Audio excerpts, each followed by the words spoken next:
Hey listeners, my name is Kayla and I am the creator and host of a new podcast called Dark Tales from the Road. We cover true crime, spooky, creepy, and ghostly stories, and I want to take you state by state and country by country to bring you stories you may not have even heard of before, and also learn some history on the city and the state where it takes place. So join me on the road as we discover dark tales. New episodes are posted every Wednesday. I have an Instagram, Facebook, and a Patreon, all at Dark Tales from the Road. Thank you so much, and I hope everyone has a great day. Hello, and welcome to Horror Roulette, where you never know what you're going to get. We're your hosts. I'm Em, and that's my brother Nick. Each week, we spin the wheel of misfortune to randomly generate an episode topic, which makes our lives miserable, but this podcast listenable. We've covered everything from the Toy Box Killer to Jack and Jill. From Ed Wood to Black Widows, we've suffered through it all. Find us wherever you listen to podcasts and check us out at horrorroulette.com. Listen if you dare. She's like, oh, bad, it was bad.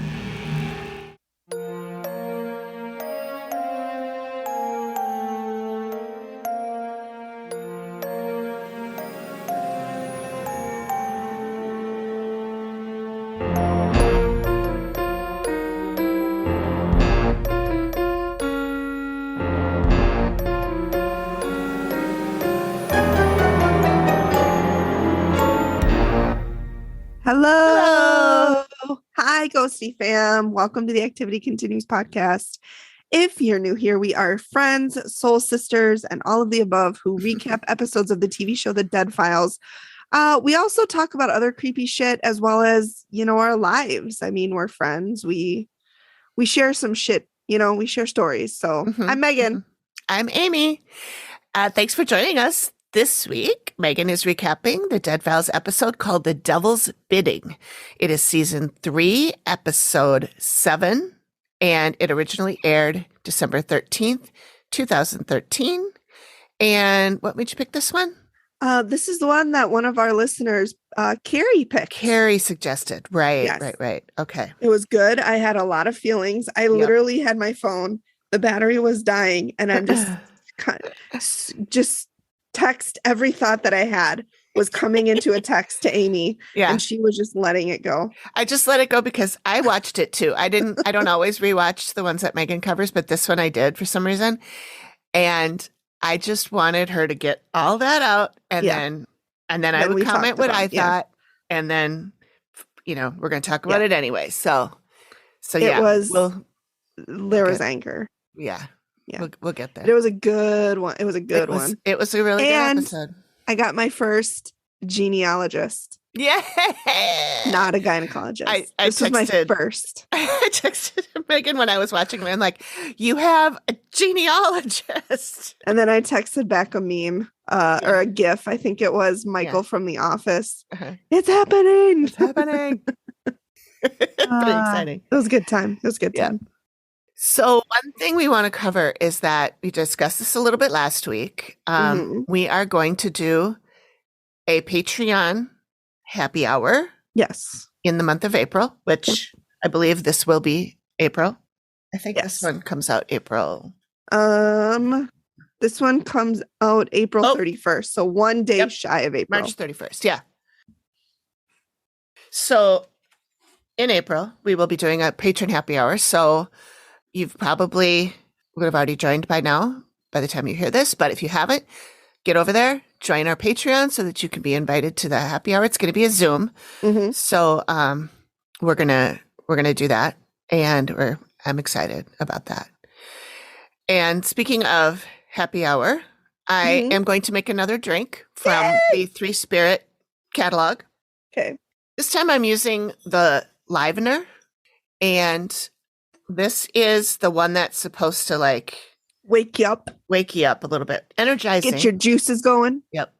Energizing, juices flowing. Fierce, fiery, non-alcoholic. That's how I describe me. Fierce, fiery, and non-alcoholic. Yeah. Put that on my epitaph, please. Yeah, that would be your gravestone.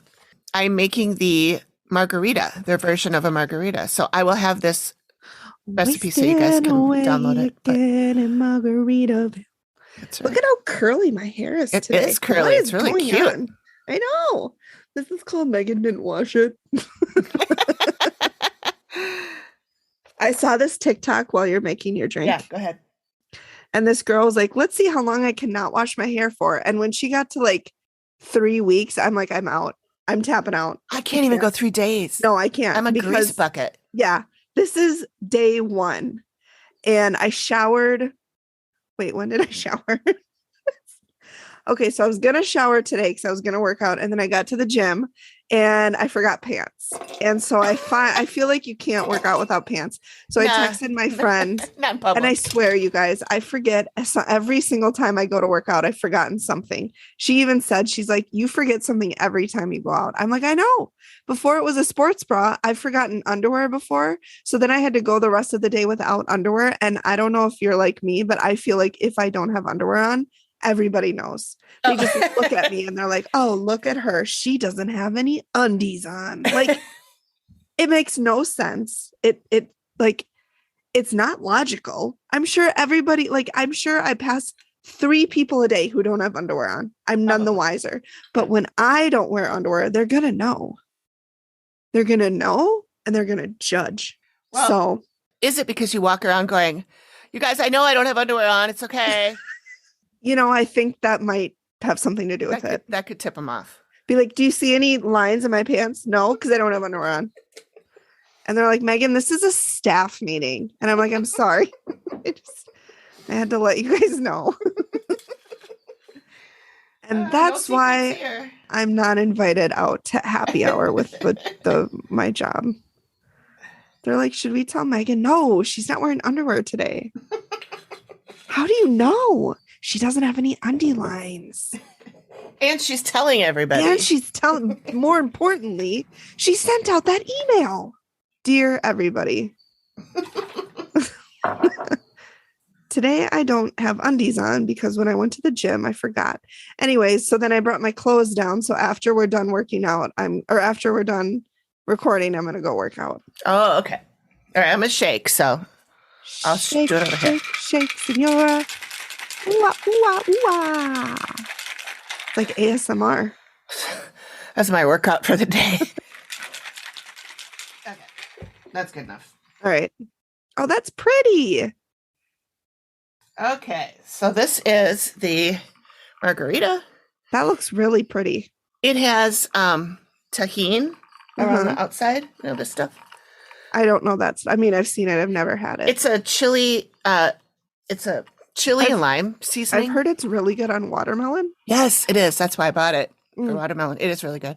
So, Three Spirit also has a watermelon slushy. Mm-hmm. That tahini would be really good on the outside did of that. You made that when we were. Yeah, you guys were. That was the only drink you actually made. Oh yeah, I made one recipe. I made one of those for Amy. Yeah, but I don't remember if I put tahini on it. I don't know if that was even on the thing. No, you didn't. I think we did the one. It's not really a recipe, but it's just one of these. I want to say it was a social one and ginger ale. You did, yes. Okay. Well, how is it? It's good. It's you got to get used to these flavors because they're not. It doesn't taste like booze, right? And it doesn't taste like a margarita really either because there's tequila no is such a specific flavor. Yeah, it does. Yeah, which I don't really like that much. Ass. The flavor you're looking for is ass. Yeah, I don't really like it that much. No, I don't either. A real margarita, like in Mexico, made with lime juice that they're squeezing right there and really good tequila. It's really good. You're so well traveled. to Mexico. And Scotland. Oh, that reminds me. The other day, Greg says to me, so after we get our taxes, we should see if we have any money because our 25-year anniversary is coming up. And what? He said, I was thinking maybe we could go to Scotland. And, we usually go to Scotland every 10 years, but he's like, maybe we could just go 5 years early this time. Yeah. So then I'm all excited. I'm all fired up. I'm looking up Oh no. Airbnbs. You didn't get money, did you? Well, we haven't. It's not done yet. So I don't know. We didn't buy anything. Okay. But Okay. but so then my friend Rachel, Uh-huh. she's in Spain right now. Uh-huh. And she went there because she was sort of trying it out to see if it's a place she wants to move to, because she wants to leave the country as well. I don't blame her. And she is having the time of her life. And Is she's she? sending us beautiful pictures. Yeah, And I'm we did sure it's right in the Mediterranean. Oh my God, it's so beautiful. And I've been to Spain. My cousin lives there on my dad's side. Mm-hmm. She lives there, and I chat with her frequently. Mm-hmm. And she's been trying to get us to go there to visit for a long time, years and years. She's been there forever.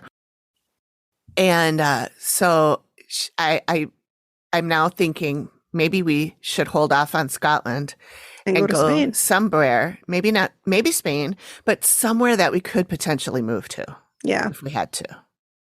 So we are probably planning a trip, but I don't know where. But I really do want to go to Scotland because I want to meet up with like the generally spooky people and the Mums Mysteries and Murder people. Yeah. Yeah. So I don't know. We'll see. Torn. Yeah. But we'll figure it out. It all depends on if we get any money back in taxes. So Yeah. So that's that. Yeah. On 23andMe, I reached out to a couple of relatives. Yay. They haven't responded yet, though. That's all right. But I told them that I was adopted as a baby, and we connected, and then I said, if you're uncomfortable responding, that's totally okay. No pressure. So we'll see. Cool. Yeah. Cool. So far, nothing. That'll be fun. Well, a friend of mine found her dad on there. He's not on there. Yeah. Oh, well. I don't know if I want to find him. Yeah. Well, she didn't really want to find her daddy either because she had been raised to believe that her dad was a monster. And turns out that's not the case. And now she has this whole other family. She's got half sisters and they're all wonderful. And oh, good. So it worked out really well for her. Oh, that makes me so mad. Like, whatever relationship you have, I mean, unless they like SA'd you or abused you or whatever, but don't taint your children to your parents or to their parents. Like, whatever, if they cheated on you, whatever, just let that be between you and let the kids have a relationship with their. Yeah. Like, if John and I split, I'd never, ever taint against him. Right. Ever. Right. In a million years. Right. And that can't be said for everyone, but true. And I know there are extenuating circumstances, and I'm not saying if your ex is a real legit piece of shit to, you got to do what you got to do to protect your kids. But in that instance, it sounds like she was not protecting her children. She was just carrying out vengeance against the father of her child. Yeah. That sounds pretty much right. Yeah. I think, which is really unfortunate because she's 50 some years old when she finally meets her dad, Yeah. Anyway, at least they found each other. Good. One thing I just wanted to mention real quick. This morning I woke up and I sat up in bed and I looked at the wall and I swear I saw a spider about this big. Gross. Nope. Against the wall. Move. And I know that it was because I've seen these before. And I thought that it was like something in your eye, how your eyes are kind of dry when you first wake up. And I thought it was like that, like floaters or, that kind of thing. And then I haven't seen it in a while, but a couple months ago, I don't know if I was a Facebook group or TikTok or something. And somebody was talking about that. And someone else commented and said, oh, those are astral spiders. They're from another plane. They're like they're spiders from a different dimension. Really? That you can see. And I'm like, oh, great. I didn't know I had to worry about that. Yeah. I'm like, I just thought there was something weird with my eyes. Yeah. Thanks. New fear unlocked. Great. I had one this morning. Appreciate it. But I got Love up. our talks. I got up and I touched the wall. And I'm like, you're not there. You're not there. And it disappeared. So I would have not done that. I would have. There would be a Megan-shaped hole in the wall. Pooping out of there. Yeah. So that's another thing, another fun thing to think about. No, you're the best. You're the best. I love that. I know. I made some chicken. No, not chicken. I made Cajun Instapot pasta tonight. Ooh. With some andouille sausage. That sounds good. And I called you on your phone because I was like, I didn't know where to find andouille sausage. Oh. And you didn't answer. And then I thought saw you a were missed screening call it. within WhatsApp. Yeah, that was And me. I was like, oh, I figured she just like, but I was cooking, I think, at the Yeah. time, so I didn't even have my phone next to me. Yeah, I didn't know where it was. But then I found it. It's with the hot dogs in case anybody else is wondering.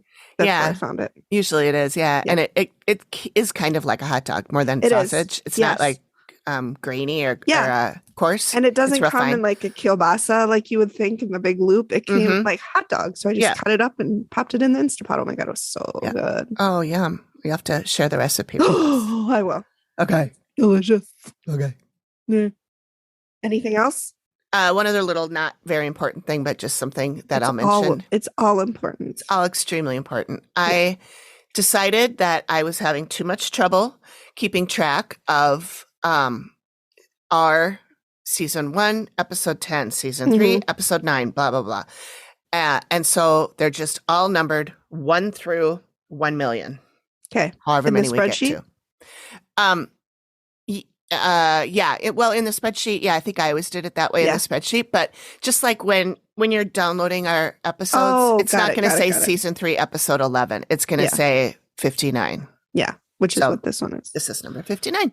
So I just made it easier for I just myself. realized I'm going to have episode 69. I'm a 10-year-old boy. We could do a special thing. We could do a little party or something. We should. Yeah. That's what our 69th episode should be. Yeah. Anything else before we pop in? I think we're ready to go. Hi, friends. Do us and yourselves a favor and check out our affiliate, 3 Spirit Drinks. They create plant-based, non-alcoholic elixirs that are cruelty-free and vegan, and they are designed to give you some of the benefits of alcohol without the hangover and other side effects. If you're looking to cut down on alcohol but still want the buzz, check them out. The link is us.3spiritdrinks.com and use the promo code TheActivityContinues for 15% off your entire order. All right, so there are some trigger warnings. Indigenous people, injustices, which is like just everyone. There is a little war between, or like not a war, but like a fight between the Native American or the indigenous people, and white settlers.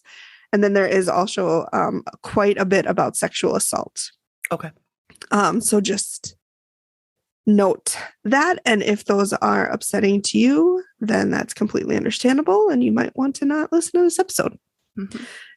So like Amy said, it's season 3, episode 7, The Devil's Bidding. We're in Williamsport, Pennsylvania, and we meet up with Steve and Jody. And of course, this is kind of early on in the show. And so Steve's explaining everything, like my partner, Amy, and I don't talk before the investigation.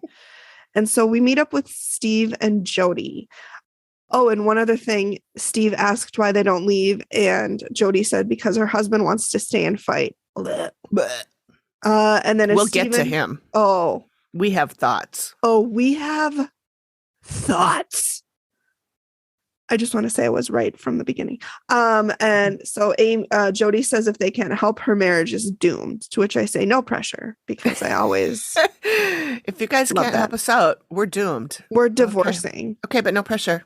But no, it's cool. Do your best, Amy and Steve. Yeah. Hope fingers crossed. But like we have the divorce papers on the table. Yeah. So like if you just need to sign them. So we get to Jody and she immediately starts crying and she tugs at the heartstrings literally from the first time you see her. I know. She feels like nobody believes what's happening to her. Because nobody does. Nobody does, including her husband. Mm-hmm. Yep. Mm-hmm. She said you try to tell people and they look at her like she's crazy. And it comes out that she's actually been ostracized from her family because of this, because nobody believes her. Mm-hmm. Steve says, we're here to help you. It's going to be okay. He hugs her. You know, he's Steve. Like he's just the best.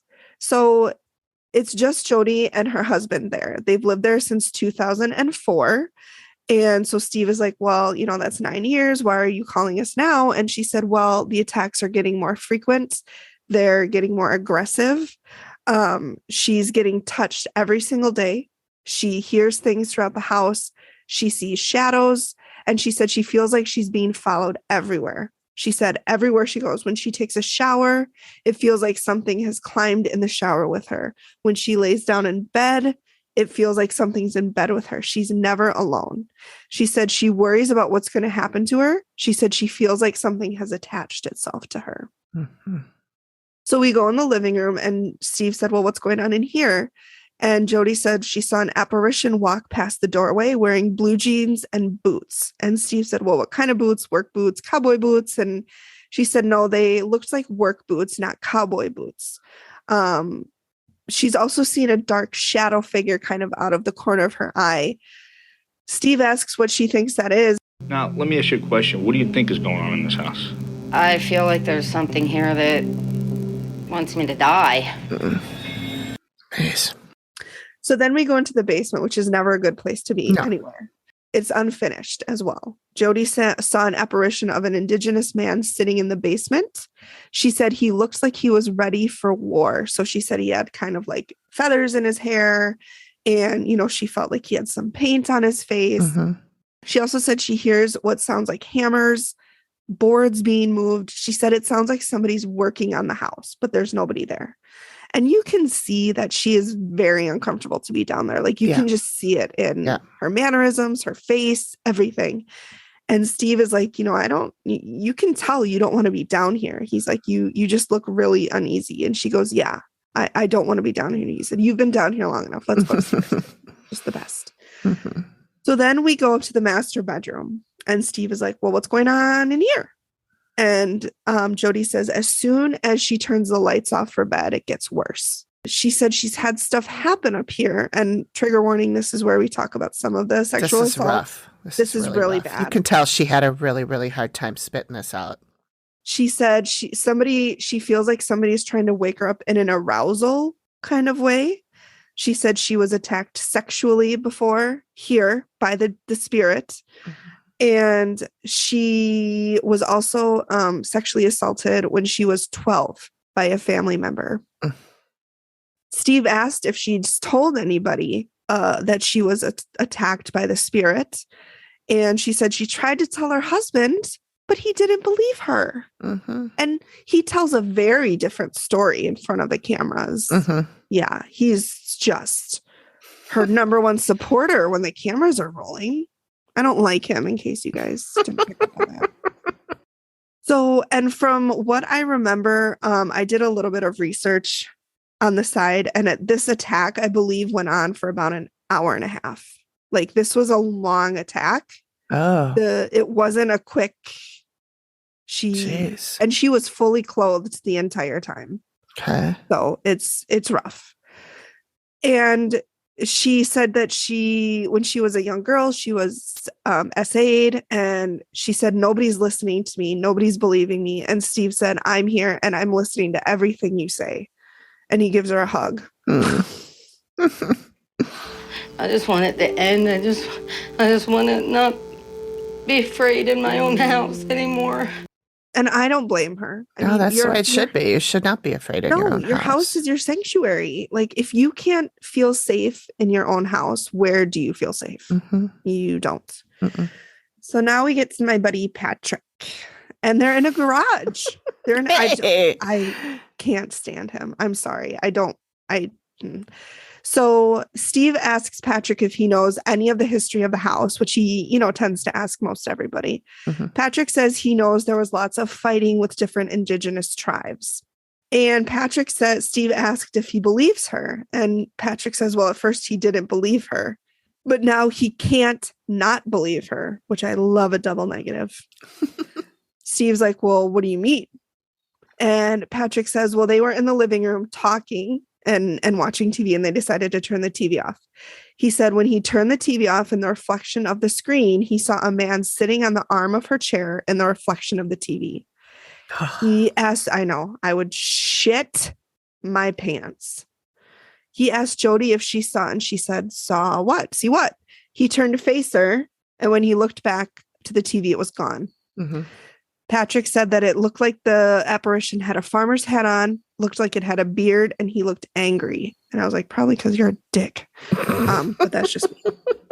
So Steve says, and Steve called him out, and he's like, your wife doesn't believe that you believe her.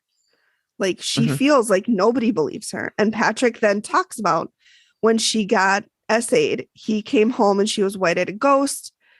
She told him what happened, and he, quote, went off on the ghosts. If you're this bad, show yourself, pick on me, which is always a great idea. Like, what is he, Zach Baggins? I said that. I was like, he's picking up, we're getting a little Zach Baggins here. Mm-hmm. Steve asked what happened then, and Patrick said he woke up with bruises on his lower back. So, like, everything comes back to Patrick. It's always about Patrick. Mm-hmm. Narcissist. Yes. Patrick said his main concern in his wife, I'm going to protect her from the ghosts. Big, strong man. I'm a big man and I love her, even though I didn't believe her before. Steve said, and he's like, Steve is calling Patrick out, and he's like, she was sobbing when she talked to me. Like, she was a fucking mess. And Patrick is like, I can't give her an answer. She doesn't know what's going on. That's why I spend so much time in the garage. And then he starts crying. Oh. And then Steve goes, And it's breaking my heart, the both of you. I mean, I'm like, I noticed he said use a few times in this one. He says it sounds like Patrick wants to help her, but he just doesn't know how. And Patrick says it's whatever it is, it's gone downhill, and it's gone downhill fast, and we don't know how to fix it. And Steve says that Jody is scared that whatever it is wants to kill her. And Steve says that she's been attacked in ways that nobody should ever be attacked. And Patrick agrees and says he thinks it wants to hurt her. Steve is like, well, this is the worst case I've ever heard. And I said, Steve, they can't all be the worst. Yeah. If they're all the worst, then none of them are the worst. So, and then Patrick asks to take a break, and he's crying in the yard. He has to step out by his car and sniffle. Sniffle and bend over. Oh, crocodile tears, a lot of it. So then we go to historian Gary Parks, and he says there was a treaty signed in 1768 that delineated indigenous people property from white settler property. And I had to look up what delineate means because I didn't know. It's separate, right? Yeah, it's to indicate the exact position or boundary of something. But I'm sure everybody's going to fall off their seat in shock when I say that the white settlers didn't always obey those lines. Oh, don't tell me that. I know, I'm sorry. I should have warned you about that doozy coming. So basically, they would squat on indigenous property, including the property that Steve is investigating. So there were white squatters on this property that belonged to the indigenous tribe. And it was the Senecas who owned this piece of land. So basically, they went on a rampage in part because the British had prompted them, giving them guns, giving them ammunition, which is smart on the part of the British because they're like, you know what? I'm just going to have these guys take care of this American problem. We don't have to go in and kill them. So there are in total 370 documented white settler deaths on this land. And I don't think that's from one attack. I think that's over time. Over time. Mm-hmm. The Seneca tribe was led by Chief Corn Planter, and that's his name translated. Yeah. And he was a peaceful guy before this all happened. Like, he didn't want to fight. He wanted to just lead his people. And then this shit happened, and he was like, fuck everybody. Like, I'm going to tear shit up, and I don't blame him. So Steve then asked Gary if there were any attacks that happened on the actual property. And there was on June 10th of 1778, the Plum Tree Massacre occurred. What happened was a wagon of 16 settlers were going, they were going from one place to another, as you do in a wagon. And the Seneca tribe was concealed in the plum trees, ambushed them. 2 children were killed. 2 women were killed. They were both scalped, stabbed, tomahawked, and left for dead. Now, I tried to look up scalping to see if that is something that was done to kill somebody or not. And what I found was that scalping was not actually you can't die from scalping. It'll fucking hurt, but it's not a fatal wound. So what I read was that it's essentially done to people who are already dead or they're gravely wounded and they're going to die. But it's not used to kill them. Because and it's used to like send a message, right? Yes. And they're like, it's like trophies and it's to send a message. Yeah. And then in addition to all those people who were killed, 2 girls were kidnapped, and we will get back to the kidnapped girls. We learn a little bit more about them later. Okay. In my next section, actually. Go me. So then we go to the local author, Lou Hunsinger, and we learn the 2 girls who were kidnapped were sisters, Ruth and Sarah King. One was 2 and one was 4. Their father was William and their mother was Rachel. Now, Rachel was actually killed in front of her daughters. Thanks. They were kidnapped by this Seneca and taken up this Sheshquin Trail up to Canada. I'm sorry, I'm butchering that. Say that 3 times fast. Now, the younger child, Ruth, she was actually sold to the wife of a British officer who could not have kids. So she was like, you know what I'm going to do? I'm going to get someone to kidnap a kid and then buy that kid, and that'll be my daughter. We don't find out what happened to Sarah right away. So William King comes back to his murdered wife and missing kids. William never gave up hope trying to find them. And actually 7 years later from when they were taken, so the girls would then be 9 and 11, he found an indigenous person guide to take him north towards Fort Niagara, gets the 2 girls, brings them back, and lived essentially a happy life until he dies in 1802. He fell in a river, got paralyzed, lingered for a few days, and then died at the age of 57. Now it comes out, and I don't remember when I learned this, but I believe that William was squatting on the indigenous people tribes land, and that's why they were taken. Yeah. Okay. Yeah. So then we go dig into the archives, and Steve found a family who lived on the land for generations, the Lord family. So we go to genealogist. Not a gynecologist. Mary Ginter, Guint, Gwinter. Nailed it. So we find out that the Lord family owned the property from 1882 to 1961. So almost 100 years. And there were 2 unusual deaths, 2 sisters. The first sister, Sarah Bricker, lived in a house out back of the property. In 1903, she went to visit her sister next door, just fell over dead. Pew! She died. Pew! They think it was from what we would call a stroke or a cerebral hemorrhage at the age of 43, which is That's young for that. Yeah. 10 years later, her sister Amanda in 1913 died from the same thing. Exact same thing. Fell over dead. We don't really learn much more about them, though, to be honest. That's kind of all we got of the sisters, the Lord sisters. Yeah. So then we move to Amy, and we get her arrival, and she says she sees a woman with Native American features.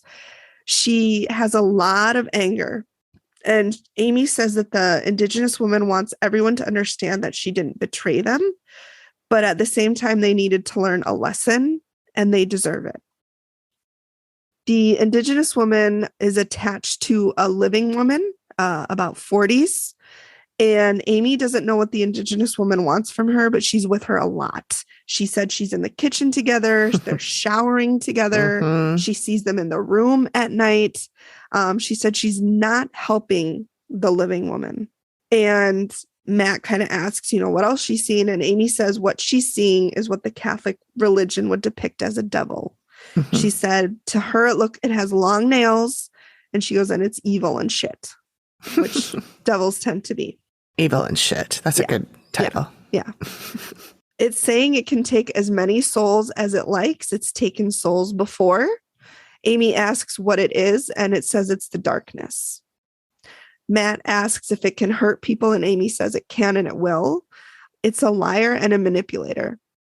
And one of the things that it likes to do is, and Amy she's holding the door to the basement open. And so she goes on the other side and it's like running her nails down the door. And she goes, that. And she goes, yeah, it likes to fuck around with the door.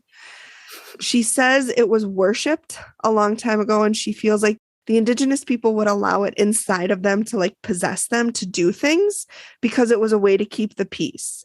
But it didn't really work because it would usually kill the person that it was possessing. Jeez. She says it can do vile things. Matt asks, like, what? And Amy says inappropriate sexual things. Mm-hmm. It's very traumatizing, which, yeah. Could say that again. Mm-hmm. So then we go to the bathroom. Amy hears a female alive. We don't go to the bathroom. We're in the bathroom. I'm like, do we need to take a break? Wait. No, I just went. Okay. So Amy hears a female who's alive. She's being messed with by this thing. And this devil has found this woman and it's messing with her mind. It's finding her secrets, like getting sexually assaulted as a little girl, and using them against her. And Amy says, I feel like it's saying, like, you know, I'm a part of you. You know, you're a part of me. I'm going to get you. and it's mentally abusing her. And Matt asks if it's targeting her, and Amy says yes, but she can't like figure out what it is. It's keeping the look of the devil and of a devil, not the devil, but a devil. And she doesn't really know, you know, if it's an entity, is it a demon? She can't really figure it out. She just knows what it looks like. And she opens up a closet in one of the bedrooms and kind of looks inside it and is looking up on the ceiling. And Amy says that this thing is saying he's murdered somebody and he's laughing about it. Gross. So then we're in the basement. Yeah, it's really gross. Then we're in the basement and Amy sees an indigenous man. He has feathers in his hair. And Amy said that he feels really guilty. And he said, or he's, you know, she's getting from him that there's only so much you want to see your enemies fall to revenge. Like there's only so much revenge you want to take before you start feeling guilty. Right. And he feels like he needs to make things right. And then in a voiceover, Amy says that the indigenous man knows about the devil creature and that his people had to deal with it too. So it's been here for centuries and centuries. He says his people worshipped it too, but not anymore. And then she said, you know, you have to do things for this devil. Otherwise, it will do uncontrollable things. So then we're outside. And Amy says she hears a lot of gunfire, a lot of shouting, a lot of screaming, women, children, people are running. She's, you know, men are yelling, men are shooting. And she sees a man who is alone. And she said his wife is dead and his children are far away. And she said he's definitely a lost soul. And then finally upstairs, we have a sickness upstairs. Somebody died in here, a female. Amy says they were very ill. She crawls up into the ceiling and she disappears, but she doesn't have any interaction with anybody. She doesn't interact with Jody or Patrick or anybody, but her pain is still there in a physical way. And then Amy says, she's like, oh, you know, bad, it was bad. And then we end her walk and we go to the sketch. And then she says the main thing that concerned me was the devil creature. So then we get to the reveal. Fucking Patrick. I hate this guy. So it's Jody and Patrick. And Steve says this is one of the hardest cases he's worked on, which Steve, they can't all be hard. I mean, they can all be hard, but they can't all be the hardest. The hardest. They're none. Well, he said it's one of the hardest. Yeah. So he gives the background of Jody and Patrick. They've lived here since 2004. Jody's been experiencing a lot of shit. Patrick doesn't believe her. This is a really hard reveal, you guys. Like you can tell Jody feels 100% alone. Yeah. She feels like she has nobody to lean on, nobody to trust because nobody's believing her. And she is just lost. And I just wanted to hug her. Yeah. I wanted to say, I believe you. I know I don't know you, but I believe you. So Amy said that she went into the backyard and she saw a lot of really odd, chaotic images. She said she's hearing gunfire. She saw a woman get shot. Men and women are screaming. And then whatever was happening came out of nowhere. So then Steve goes on to talk about how the property was the scene of a lot of battles of indigenous people against white settlers. Talked about the Plum Tree Massacre, men, women, children murdered. Oh, we could put child death in there. And Amy asked, well, where did the indigenous people live? And Steve says they lived right here on the property. And the white settlers were breaking a treaty signed in 1768. And Amy says a lot of the stuff she got is making sense now. Mm-hmm. She said she went into the basement, and that's where she encountered the indigenous man. He feels guilty. And that's, again, where she said he feels like you can only want so much agony for your enemies. And Steve says that Jody has seen an indigenous man in the basement. Jody said he was sitting on the pipe. He was wearing brown pants, and she could see white feathers. She said she turned to walk away, and when she turned back, he was gone. Steve says he thinks that it's Chief Corn Planter. And again, he says that's his indigenous name translated. Mm-hmm. He said the tribe made a treaty with the British, and then his tribe, Chief Corn Planter, the Seneca, killed at least 370 men, women, and children of the white settlers, which they were squatting on your land. Like, Yeah. I don't blame them at all, especially when just a few short years later, 100 or so years later, they're kicked out of every land they own. Mm-hmm. It's fine. I'm fine.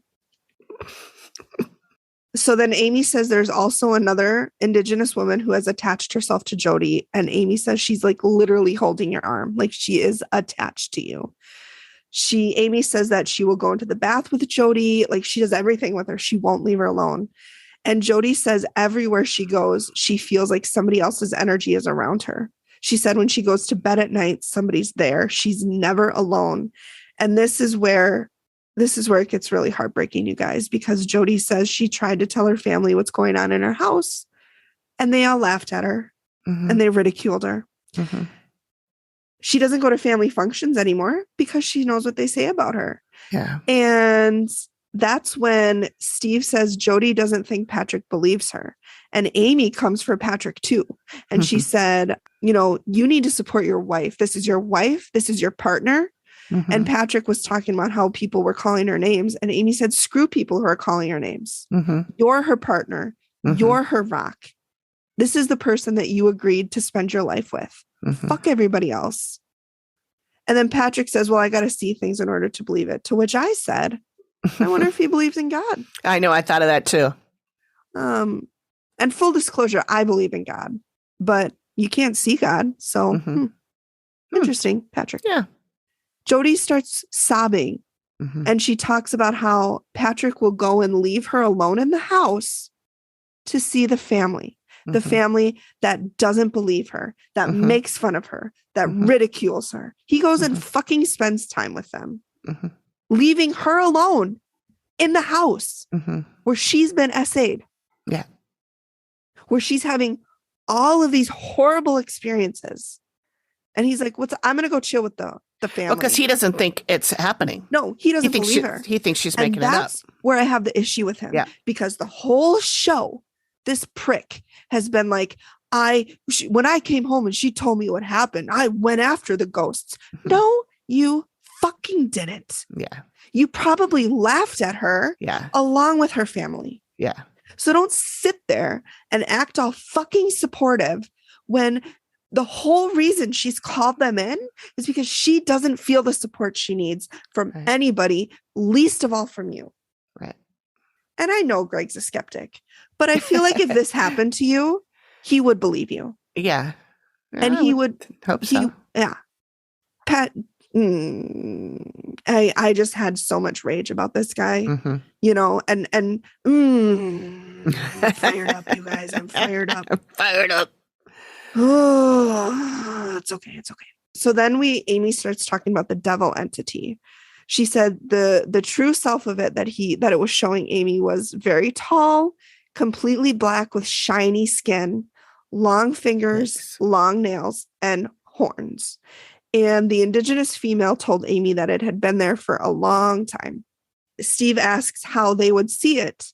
And Amy said they would see blackness. And Jody says she sees a lot of dark figures in the kitchen and in the bedroom. And Amy says it's focusing on Jody. It's physically, psychologically abusing her.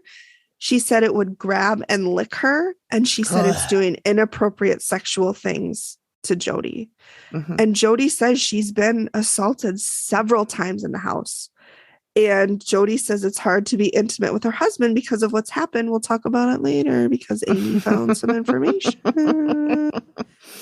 Then we see the sketch of the entity in Jody's room, and it is terrified. Yeah, it is. Steve pulls out the picture, and Jody's already shaking. She's shaking. She can't even look at it.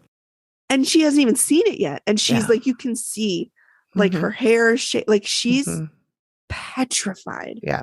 Petrified. And Jody immediately starts sobbing when she sees it. And it's what it is. It's literally like what you would think a devil would be, like a face with horns coming out, and it's coming out of the closet, and it's grabbing Jody's arm, and it's trying to pull her in the closet. And this thing has stated again that it's a part of Jody and she's a part of it. And it's trying to project bad images to get Jody to hurt herself. And at this point, Jody's breaking down. She's sobbing. And Patrick, dutiful knight in shining armor, is going after her. Jody, hug me. Jody, put your arms around me. Jody, I love you. I'm sorry I didn't believe you, but I do now. You're only saying that because the cameras are rolling. Yeah. This poor, beautiful woman has been alone in her struggles, in her pain, in what she's been going through. She doesn't have family. Her dick of a husband doesn't believe her, probably laughed at her. I'm sure she felt so alone. I'm surprised that he went along with this, to be honest. A lot of times we see the reluctant husband, and they don't even want to be on the show. They won't be interviewed. They just sort of, go on vacation while they're here. Here's the thing that I think with Patrick is I think he reminds me a lot of someone I dated. And I know you know who I'm talking about. He wants any opportunity to look good. And there's cameras.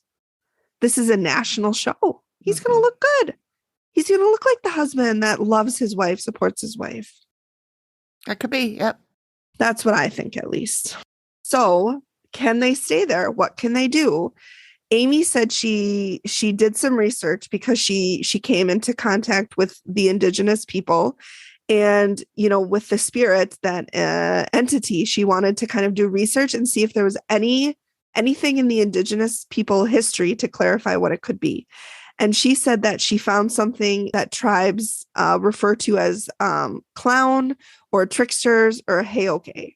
She said it was a human, but it was like a half human, half spirit. It's possible that it was human at one point, and it was part of a tribe. And when this person died, they kind of became the embodiment of this trickster, this clown, this, whatever it is that they kind of became this embodiment. How to get rid of it? You're going to, or they are, not you. They're going to contact a local. Late now. They're going to contact the local Seneca tribe, and they're going to try to connect with a shaman. Let this person know everything that's been going on, and they will do whatever ceremony that they think is necessary. Now, Amy says, being raised Catholic and seeing what she saw, this thing, she wants to treat it as a demon. So she says after the shaman comes and does his ritual the next day, they should have somebody from the church come into their home and perform an exorcism of the house. And then Jody asks, or Patrick, one of them, asked if they, what about the woman attached to Jody? How do they get rid of her? And Amy said, as they do the exorcism, the indigenous male will remove the woman attached to Jody. The ghost, the spirit. The the indigenous woman, the indigenous man will help remove the indigenous woman that has attached herself to Jody. And then the on-screen text says they have found a shaman, but they have yet to find a priest willing to help them. The activity continues. And from what I know of exorcisms, it's hard to get somebody to perform one. Not all Catholic priests will do that. And I think they have to be trained, and they have to have reasonable suspicion. They can't just be like, well, it's a Tuesday, and we're going to do some exorcisms. Like, they have to have a good reason. Yeah. So that was, I was I was so angry at Patrick because partly because he reminded me of somebody I dated, but also because, this is your partner and she's going through something. And regardless of whether or not you believe her, you need to be there for her. She's alone. And I'm assuming that he knows that she was assaulted as a young child. Yeah. I assume he knows that. Yeah. And if he didn't, he sure shit knows now. Does now. So what updates do we have, Amy? Well, this made me very happy. First, I want to say, when you were texting me, you were like, I hate this fucking guy. And I didn't get that bad vibe from him. I was like, well, maybe he's genuine. And it reminded me, because we find out that you, Megan, were absolutely 100% correct. The guy's a shitheel. It reminded me last week when we were talking about how the fake Amy Allens were following us on TikTok or Twitter or whatever. And you get excited and you think it's really Amy Allen. And then I'm like, no, it's actually, look at how many T's or whatever. Yeah. And you said, I am a scammer's wet dream or whatever. I think that's the word you used, but same concept. You said, because I believe everything. I believe everything. And I'm usually the one that's more of a skeptic. You are. This time, here's me going, oh, maybe he's not that bad. And you going, no, the guy's a prick. Yeah. And then, yes, we find out that he is. He just reminded me so much of the person that I dated. And I could just see everything. So it's only from experience. Right. And I haven't, thankfully, dated anyone like that. Thank God. I mean, I've had some shitty boyfriends, but not that bad, not abusive. So Megan found Jody on Facebook and sent me a screenshot. So I got her last name. So then I thought, well, I'm going to see if she's in the Dead Files group that I'm in. So I go to the group and I searched her name. And there's a post from Jody from 2014. And remember, this aired 2013. 2013. Yep, December 13th.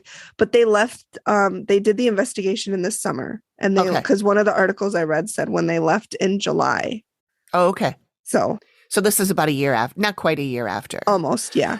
And she says, my house was featured on the Dead Files show. It was called Devil's Bidding, and it aired back in December of last year.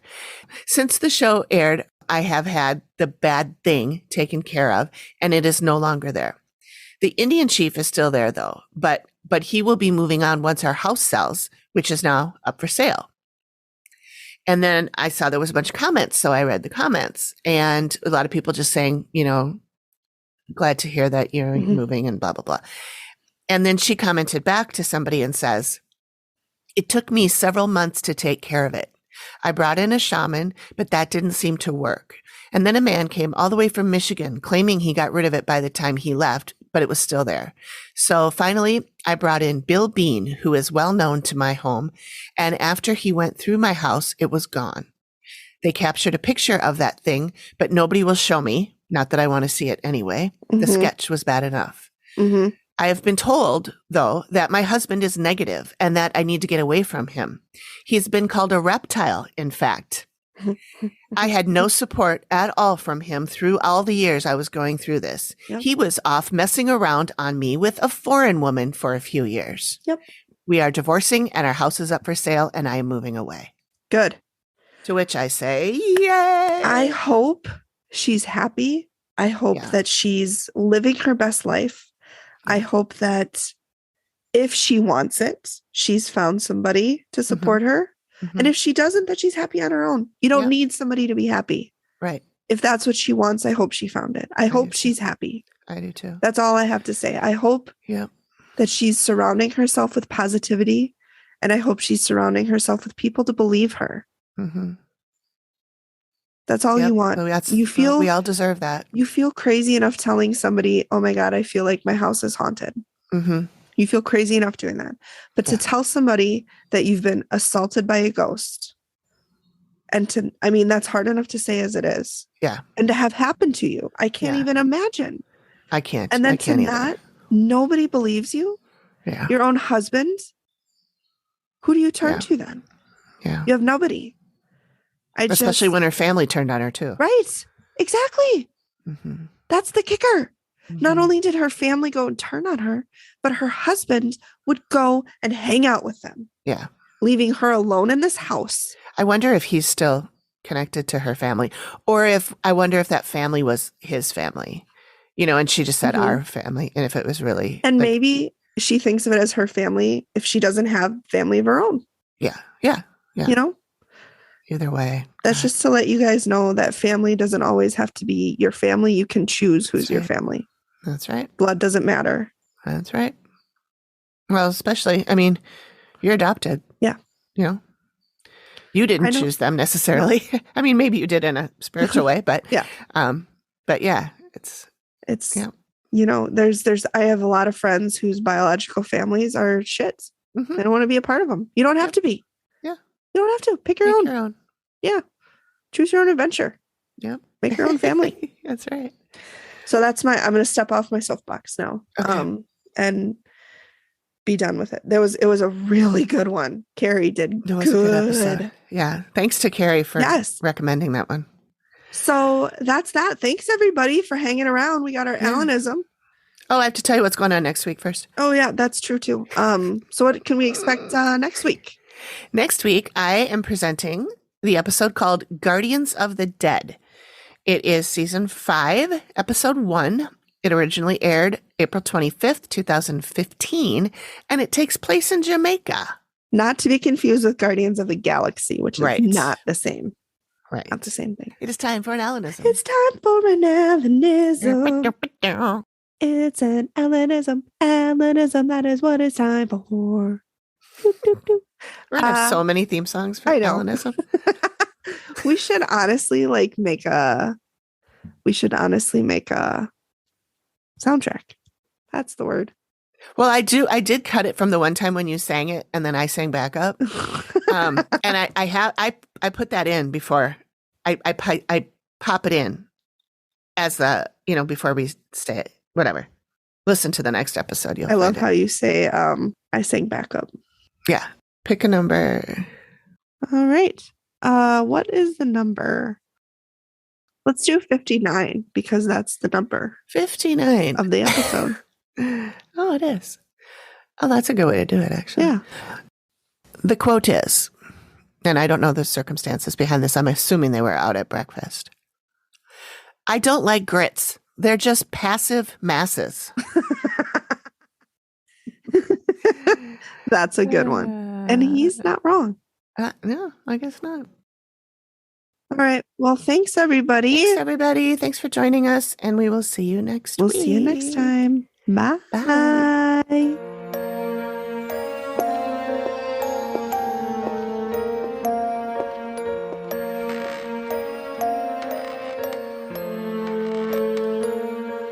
Thank you for listening to the Activity Continues podcast. We really appreciate you giving us your ears for a bit. Please reach out if you have a suggestion for which episode of the Dead Files we should cover next, or if you have a spooky story you'd like us to share on the show. We can be reached at theactivitycontinues@gmail.com or through our website or any of our socials. Links are all in the description of the show. Please feel free to drop us a note and say hi. And join us next time when the activity continues. The Activity Continues is produced by me, Amy, at Collected Sounds Media and is part of the independent Collected Sounds podcast network. We are also proud members of the Boo Pod network of super cool podcasts. Nailed it.